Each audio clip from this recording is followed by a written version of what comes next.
तो आज की इस वीडियो में हम आपको बताएंगे कि बिहार बोर्ड मैट्रिक परीक्षा 2025 में जो पूछने वाले हैं दो चर वाले रैखिक समीकरण युग्म चैप्टर से क्वेश्चन जो है 2 अंक के पूछे जाते हैं। और 2 अंक में कैसा क्वेश्चन पूछा जाता है वो हम आपको बताने की कोशिश कर रहे हैं। और इस वीडियो में हम आपको वही बताएंगे कि 2 नंबर का सवाल अगर आपके दो चर वाले रैखिक समीकरण से आ जाता है तो आप किस तरीके से सॉल्व करेंगे। बहुत ही सटीक भाषा में, बहुत ही आसान भाषा में हम आपको इस वीडियो में कवर करने वाले हैं। इसलिए इस वीडियो को शुरू से लेकर अंत तक देखें ताकि आपको अच्छी तरीके से समझ में आ जाए। तो आइए सबसे पहला क्वेश्चन जो हम देखते हैं कि हमारा दो चर वाले रैखिक समीकरण से जो क्वेश्चन पूछा जाता है, जैसे कि यहाँ कि 6x प्लस 3y बराबर 6xy। ये और हमारा जो है क्या है कि दिया हुआ 2x प्लस 4y बराबर क्या है 5 तो हो गया 5xy। ये हमारा समीकरण क्वेश्चन में दे दिया गया है क्वेश्चन का। और इसी क्वेश्चन का जो मतलब कि जो है सॉल्व करना है। तो देखो सबसे पहले हम क्या करते हैं, ऊपर वाले समीकरण को लेकर के बनाते हैं, उसका दूसरे वाले समीकरण को लेकर के बनाएंगे।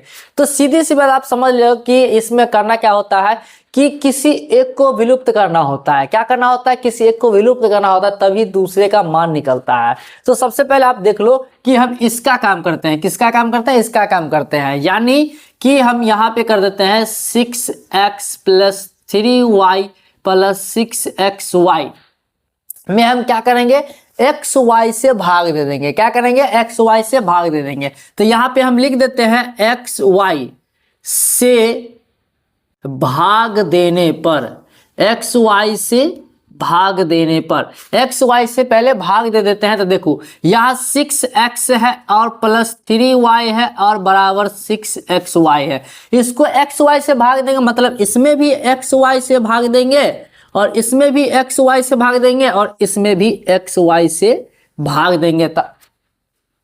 बहुत ही आसान भाषा में हमको बताने की कोशिश कर रहे हैं, इसलिए इस क्वेश्चन मतलब वीडियो को अच्छी तरीके से देखिए। देखिए x से x खत्म हो गया, y से y खत्म हो गया, एक्स वाई से एक्स वाई खत्म हो गया। तो हमारे पास क्या आया 6/y प्लस 3/x और ये बराबर 6।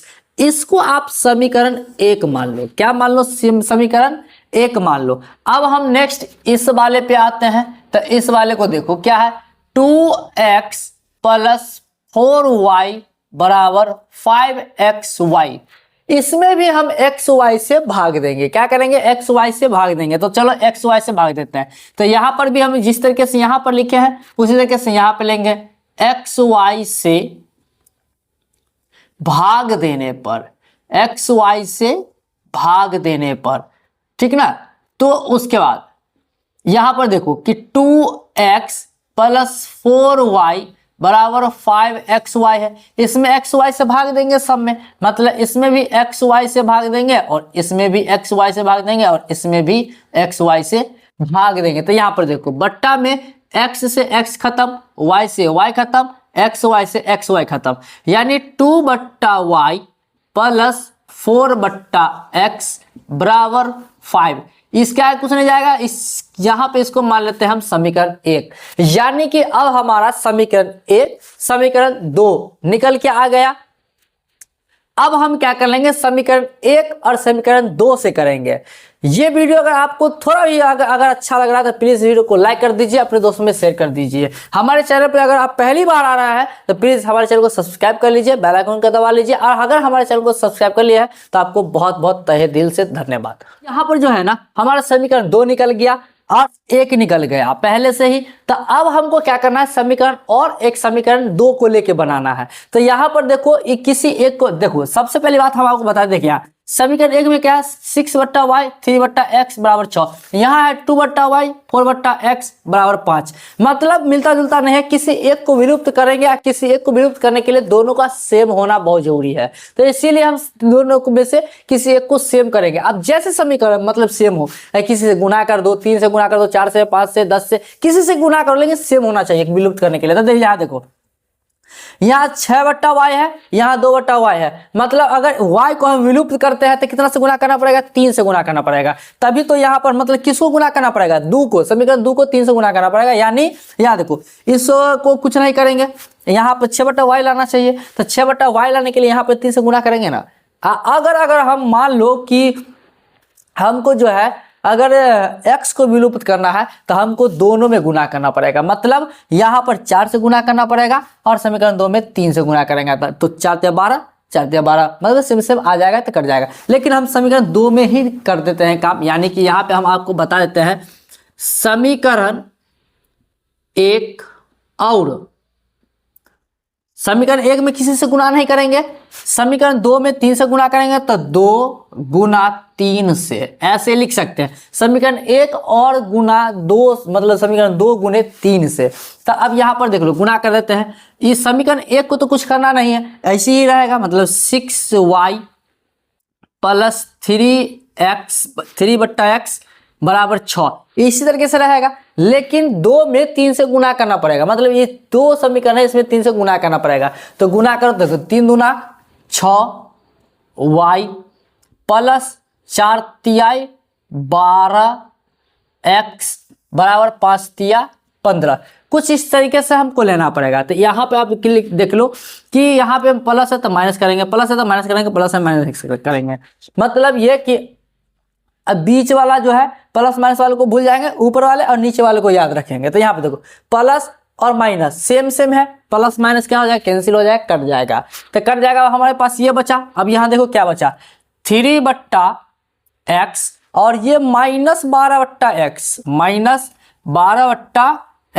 और बराबर यहाँ देखो 6 और ये -15 कुछ इस तरीके से। अब यहाँ पर आगे कर सकते हो क्या चीज, इसका एलसीएम ले सकते हो, इसका एलसीएम ले लो तो x, इसका एलसीएम लोगे तो कितना हो जाएगा, x हो जाएगा। अब यहाँ देखो इसको घटाओगे तो कितना, मतलब कि माइनस में 9 आ जाएगा, क्योंकि 6 में से 15 को घटाओगे तो माइनस में 9 आ जाएगा, 9 6 15। उसके बाद जो x ही कान x यानी कि 3 ही कान 3 और ये माइनस के माइनस x ही कान x यानी कि 12 ही कान 12। अब यहाँ पर आ जाओ कि या 3 में से 12 को घटाएंगे तो कितना हो जाएगा, माइनस में 8 9 हो जाएगा, 9 3 12 हो जाता है, मतलब कि 9 हो जाएगा। तो माइनस में 9 और बट्टा ये x और बराबर के बराबर -9, नीचे कुछ नहीं है 1 मान सकते हो, तिरछा गुना कर दो, मतलब यहाँ इसको गुना करोगे तो -9x बराबर इसको गुना करोगे तो -9, माइनस से माइनस खत्म, इसलिए x बराबर 9/9 कट के आ जाएगा 1। x बराबर कितना आ गया 1। तो अब यहाँ पर x का मान समीकरण 1 या समीकरण 2 में रखेंगे तो y का मान निकल जाएगा। तो यहाँ पे निकालते हैं, यहाँ पे हम लिखेंगे x का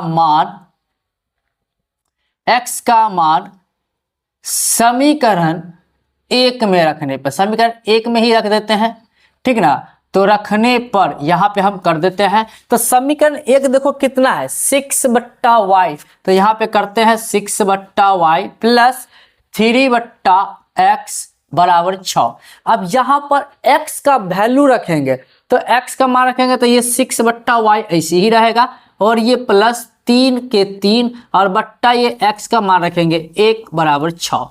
अब यहाँ पे क्या हो जाएगा, देखो इसका एलसीएम ले लोगे ये 6 इसी रहेगा, ये y एक को एलसीएम लेंगे तो y ही हो जाएगा। तो y को y से मतलब एक बार, तो 1 को 6 से गुना करेंगे तो 6 आइए प्लस के प्लस। अब ये 1 को y बार पढ़ेंगे तो y आएगा, तो y को 3 से गुना करेंगे तो 3y। अब नीचे कुछ नहीं तो एक इसको भी 1 मान करके बट्टा में हम बना देंगे। तो यहाँ पर देखो तिरछा गुना करोगे तो क्या हो जाएगा 6y, अब बराबर के बराबर इसको गुना करोगे तो 6 + 3y हो जाएगा।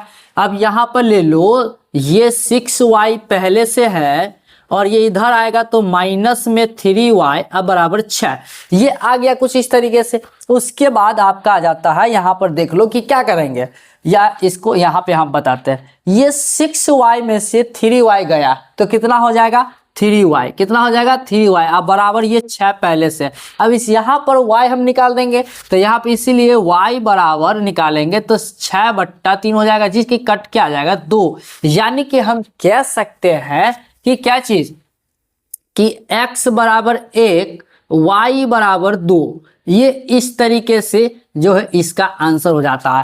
और इसको सॉल्व करने के बाद जो आंसर को लेंगे तो इसी तरीके से आंसर को सॉल्व करके बताएंगे, ठीक ना, कॉपी में। और इसी तरीके से फ्रेश, यानी कि कहने का मतलब ये आप समझो कि कॉपी जो बिहार बोर्ड मैट्रिक में जब आप कॉपी लिखेंगे, तैयार करेंगे, तो दुल्हन की तरह सजा के लिखें। क्या करें, दुल्हन की तरह सजा करके लिखें, ताकि एग्जाम में कॉपी चेक करने वाले को थोड़ा साफ साफ दिखे, ताकि वो कॉपी चेक करने में उसको आसानी हो। और आपका गलत भी रहेगा ना, तो हो सकता है कहीं सही कर दे। तो इसीलिए जो है मतलब कि इस तरीके से जो है एकदम कटा फटा नहीं होना चाहिए, हम मतलब बना देना है अच्छे तरीके से। तो आपको जो है वीडियो देखना पड़ेगा उसके लिए। तो चलिए, ये अगर आपको समझ में आ गया तो अच्छी बात है, अगर समझ में नहीं आया तो हम आपको जो है एक और क्वेश्चन सॉल्व करके बताते हैं, आपको अच्छी तरीके से समझ में आ जाएगा। तो आइए एक और क्वेश्चन को सॉल्व करके बताते हैं। तो इसके लिए इसको मिटाते हैं, उसके बाद आपको बताते हैं। हमारा जो नेक्स्ट क्वेश्चन,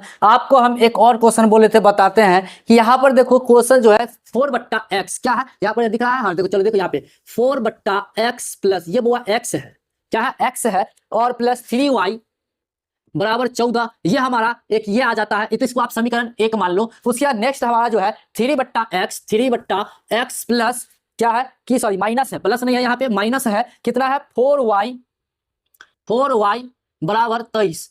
ये अब इसको तो बनाने वाली बात है नहीं, तो इसको यहाँ पे समीकरण 2 मान लो, ठीक ना। तो यहाँ पे हमने क्या किया कि समीकरण 1 और समीकरण 2 इसको मान लिया। अब इसको बनाना है, तो देखो इसको बनाने के लिए भी हम आपको क्या बोले थे पिछले क्वेश्चन में, कि किसी एक को विलुप्त करना पड़ेगा। क्या करना पड़ेगा, किसी एक को विलुप्त करना पड़ेगा, तभी जाकर के उसका वैल्यू निकलेगा, और फिर अगले में उसका वैल्यू रखने के बाद दूसरे का वैल्यू निकल जाएगा। उसी तरीके से यहाँ पर किसी एक को विलुप्त करेंगे, या तो इसको विलुप्त करो x वाले मतलब y वाले को, या तो x वाले को। अगर यहाँ पर देखो ध्यान से, अगर x वाले को विलुप्त करते हैं तो समीकरण 1 में 3 से गुना करना पड़ेगा, समीकरण 2 को जो है 4 से गुना करना पड़ेगा। और अगर y को विलुप्त करते हैं तो इसमें भी वही काम करना पड़ेगा, मतलब समीकरण 1 को 4 से गुना करना पड़ेगा और समीकरण 2 को जो है 3 से गुना करना पड़ेगा। इस तरीके से करना पड़ेगा, ठीक ना, तब जाकर के एक सेम टू सेम मिलेगा, एक कट जाएगा, विलुप्त हो जाएगा। तो उसके लिए देखो कि हम लोग क्या करते हैं कि यहाँ पर देखो, यहाँ पे हम लोग लिखते हैं क्या, समीकरण 1 गुना एक मतलब अगर इसको हम काटते हैं तो यहाँ देखो क्या चीज 3 से गुना करना पड़ेगा। अगर x को हम काटते हैं तो क्या करना पड़ेगा, 3 से गुना करना पड़ेगा। और समीकरण, इसको छोड़ देते हैं, समीकरण सीधे 2 लिखते हैं, तो 2 गुना 4 मतलब समीकरण क्या करना पड़ेगा कि समीकरण इस 1 को जो है 3 से गुना करना पड़ेगा, और समीकरण 2 को जो है 3 से गुना, मतलब सॉरी ये गलत हो गया, इस समीकरण 1 को जो है हमको गुना करना पड़ेगा 3 से, और समीकरण 2 को गुना करना पड़ेगा 4 से। इस तरीके से हमको क्या करना पड़ेगा, गुना करना पड़ेगा। तो यहाँ देखो गुना करते हैं, 4/3 को सॉरी 4/x को अगर हम 3 से गुना करते हैं तो 4 तिया 12/x होगा, और ये प्लस 3 चौका 3 तिया 9y होगा, और ये बराबर 3 से गुना करना है, 14 तिया 42 हो जाएगा। फिर नीचे में हमको लेना है ये समीकरण 2 को 4 से गुना करेंगे तो 3 चौका 12x होगा, और ये माइनस के माइनस 4 चौका 16y हो जाएगा, और फिर ये बराबर के बराबर 23 को 4 से गुना करेंगे, 4 तिया 12, 4 दूना 8, 1 9, कुछ इस तरीके से होगा। अब यहाँ पर क्या कर लो कि प्लस माइनस कर लो, तो यहाँ पर देखो माइनस प्लस था तो माइनस कर दिए, यहाँ प्लस सॉरी माइनस है तो प्लस करेंगे, यहाँ प्लस है तो माइनस करेंगे। अब यहाँ देखो प्लस अब माइनस सेम है, कट जाएगा प्लस माइनस। अब हमारे पास आ जाएगा क्या, कौन चाहिए 9y और प्लस में 16y, तो 16y और 9y दोनों प्लस में है तो जुट जाएगा, तो कितना हो जाएगा, जुट जाएगा तो 16 9 25y हो जाएगा। कितना हो जाएगा 25y, और ये बराबर के बराबर। यहाँ देखो 42 प्लस में है और माइनस में 92 है, मतलब घटाएंगे तो माइनस में आएगा, क्योंकि कम में से घटाएंगे तो माइनस में आ जाएगा। अब उल्टा घटा दो, 2 में से 2 गया 0, 9 में से 4 गया 5, यानी कि 50। अब यहाँ पर हम क्या करेंगे, y बराबर निकालेंगे, तो यहाँ पे इसीलिए y बराबर कर लेते हैं, y बराबर -50/50 25। अब ये कट जाएगा 2 मरतबे, मतलब कि -2। y बराबर कितना आ गया? -2। अब हमको लेना है x का वैल्यू निकालना है, तो x का वैल्यू निकालने के लिए y का वैल्यू जो है -2 कोई भी एक में रख देंगे, या तो समीकरण 1 में रखेंगे या तो समीकरण 2 में रखेंगे, हमारा क्वेश्चन बन जाएगा। तो यहाँ पर देख लो कि हम लोग क्या करते हैं कि y का मान समीकरण 1 में रखने पर, मतलब 1 में ही रख देते हैं। क्या कर देते हैं? 1 में ही रख देते हैं। 1 में रखने पर तो समीकरण 1 हमारा क्या है? 4/x + 3y बराबर 14। कुछ इस तरीके से क्वेश्चन है। इसमें y का वैल्यू रखेंगे तो y का वैल्यू कितना रखेंगे? -2 रखेंगे। कितना रखेंगे? -2, क्योंकि y का वैल्यू कितना आया है? -2। तो यहाँ पर देख लो ये 4/x ऐसी ही रहेगा, और ये प्लस के प्लस 3 के 3 बीच में कुछ नहीं, गुना y का वैल्यू बोले थे -2 रखेंगे, तो यहाँ -2 बराबर ये 14। अब यहाँ 4/x प्लस माइनस माइनस हो जाएगा, क्योंकि देखो प्लस हमारे साथ गुना करेंगे तो माइनस, और 3 दूना 6 हो जाएगा, बराबर 14 हो जाएगा। अब यहाँ 4x हो जाएगा, और बराबर ये 14, ये इधर उठा के ले जाएंगे तो प्लस में 6 हो जाएगा, तो 4/x बराबर हो जाएगा 14 6 20। नीचे कुछ नहीं है, 1 मान लेंगे। अब हम क्या कर लेंगे आगे? यहाँ पर देख लो कि क्या चीज, ये 4 मतलब कि तिरछा गुना करेंगे तो 4, 1 को गुना करेंगे तो 4 बराबर 20x को गुना करेंगे तो 20x। अब यहाँ पर x बराबर निकाल देते हैं तो क्या हो जाएगा? 4/20, जो कि 4 का 4, 4 5 20 बराबर 1/5। इसका ये हो जाएगा, यानी कि हम कह सकते हैं x बराबर 1/5 हो जाएगा, और फिर कॉमा y बराबर -2 हो जाएगा। ये हमारा आंसर हो जाएगा। इसका क्या हो जाएगा? ये हमारा इसका आंसर हो जाएगा। अगर आंसर में अगर आपको इस तरीके से ना रहे तो आप इसका भाग दे दो, मतलब कि दशमलव 1 में, दशमलव के में आएगा, लेकिन मेरे ख्याल से यहीं पे आंसर होगा। ठीक है, तो इस तरीके से क्वेश्चन जो है आपका सॉल्व हो जाता है, और उम्मीद करते हैं कि आपको ये क्वेश्चन समझ में भी आया होगा। अगर समझ में आ गया है तो प्लीज एक कमेंट करके हमको बताइए कि आपको समझ में आया कि नहीं आया। और अगर ये वीडियो अगर आपको पसंद आया तो प्लीज वीडियो को लाइक कर दीजिए, अपने दोस्तों में शेयर कर दीजिए, और हमारे चैनल पे अगर आप पहली बार आ रहे हैं तो हमारे चैनल को सब्सक्राइब कर लीजिए, बेल आइकन को दबा लीजिए, और आप अगर सब्सक्राइब कर लिए हैं तो आपको बहुत तहे दिल से बहुत बहुत धन्यवाद। तो चलिए आज के लास्ट, थैंक यू। मिलेंगे नेक्स्ट वीडियो में नेक्स्ट क्वेश्चन के साथ।